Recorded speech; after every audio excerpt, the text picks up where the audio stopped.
మిత్రులకి జై శ్రీరామ్. మిత్రులారా, ఆంధ్రప్రదేశ్ రాష్ట్రంలో ఏంటో ఈ విచిత్ర పరిస్థితులు అర్థం కావట్లేదు. ఒకసారి మీరు కూడా ఒక వీడియో చూడండి మిత్రులారా, తర్వాత మాట్లాడుకుందాం. సర్లే అన్న, నేనేమట్లేదుగా. మధ్యలో గుళ్ళు కట్టేసేసి జనాలు భయభ్రాంతం చేసేస్తారంటే మధ్యలో గుళ్ళు కట్టకూడదు కదా. ఓకేనా? గుళ్ళే కట్టకూడదు కదా. సరే సరే. పిల్లల మధ్యలో గుళ్ళు కట్టి పిల్లలతో ఉంటున్నాం చిన్నపిల్లలతో.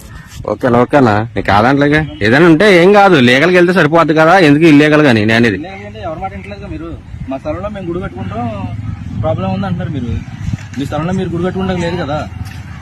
స్థలం నీదే అవ్వచ్చు, గుడి కట్టుకుంటారు. చూసారు కదా, ఇది ఏలూరు జిల్లా జంగారెడ్డిగూడెం శ్రీనివాసపురంలో జరిగినటువంటి ఘటన. ఆ యొక్క గ్రామం లోపల ఒక హిందూ తన సొంత భూమిలో దేవాలయాన్ని నిర్మాణం చేసుకుంటా ఉంటే ఒక క్రైస్తవుడు వచ్చి, మీరు మీ సొంత భూమి అయినప్పటికీ కూడా ఇక్కడ ఆలయం కట్టడానికి వీల్లేదు, ఊరి మధ్యలో ఆలయం కట్టి అందరినీ భయభ్రాంతులకు గురి చేస్తారా ఏంటని చెప్పేసి మాట్లాడుతూ ఉన్నాడు. అరే నాయన, ఎవరిని భయభ్రాంతులకు గురి చేస్తూ ఉన్నారు? తన యొక్క సొంత భూమిలో ఆలయం నిర్మించుకుంటా ఉంటే ఈ రోజు నువ్వు వచ్చి దౌర్జన్యంగా నిర్మాణాలు కూల్చడమే కాకుండా మళ్ళీ మీరు భయభ్రాంతులకు గురి చేస్తారా అని చెప్పేసి మాట్లాడుతూ ఉన్నారు. విదేశీ మతాన్ని తీసుకొచ్చి ఈ దేశంలో బలవంతంగా హిందూ సమాజం మీద రుద్ది బలవంతంగా మత మార్పులు చేస్తూ కుటుంబాలను చిన్నాభిన్నం చేసి నాశనం చేస్తున్నది మీరు. అందరూ బాగుండాలి, అందరిలో మనం ఉండాలి అని చెప్పేసి అన్ని ధర్మాలను గౌరవించేది ఈ యొక్క సనాతన హిందూ ధర్మం ఆ రకంగా భావించింది కాబట్టి ఈరోజు ఈ దేశం లోపల ఇన్ని మతాలు కూడా స్వేచ్ఛగా జీవించగలుగుతూ ఉన్నాయి.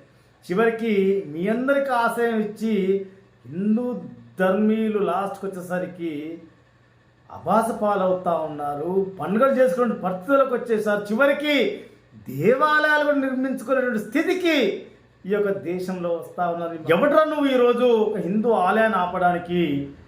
ఆలయాలు ఉన్న దగ్గర ఇతరులు భయభ్రాంతులకు గురవుతూ ఉన్నారా? ఆలయం ఉన్న దగ్గర అన్నదానం దొరుకుతుంది, నలుగురికి కడుపునిండా భోజనం దొరుకుతుంది, వ్యాపారం జరుగుతుంది, అందరూ బాగుండాలని కోరుకుంటారు. మరి ఇలాంటి దేవాలయాన్ని కడుతుంటే ఈరోజు నువ్వు వచ్చి, అది కూడా అతని భూమిని కడుతుంటే నువ్వు దౌర్జన్యంగా వచ్చి అక్కడ నిర్మాణం కూడలేక స్థితికి వచ్చావంటే నీ యొక్క అహంకారం కావచ్చు, అజమాయిషి కావచ్చు, ఏ స్థాయికి పెచ్చిమీరిపోతా ఉందో అర్థమవుతా ఉంది. కొన్ని చోట్లయితే మీరు భజనలు బయట చేసుకోవద్దు, ఇంట్లో చేసుకోండి అని చెప్పేసి నోటీసులు ఇచ్చిన పరిస్థితి పోలీసులు. ఏం జరుగుతూ ఉంది? ఆంధ్రప్రదేశ్ రాష్ట్రంలో ఎక్కడికి వెళ్తా ఉన్నది హిందూ సమాజం? మిత్రమా, ఆదిలోనే అప్రమత్తం కాకపోతే నీ జీవితం అంతమయ్యేదాకా నీవు ఏం చేయలేని పరిస్థితి ఎదుర్కొన్న గుర్తుపెట్టుకో. జై శ్రీరామ్. భారత్ మాతకి.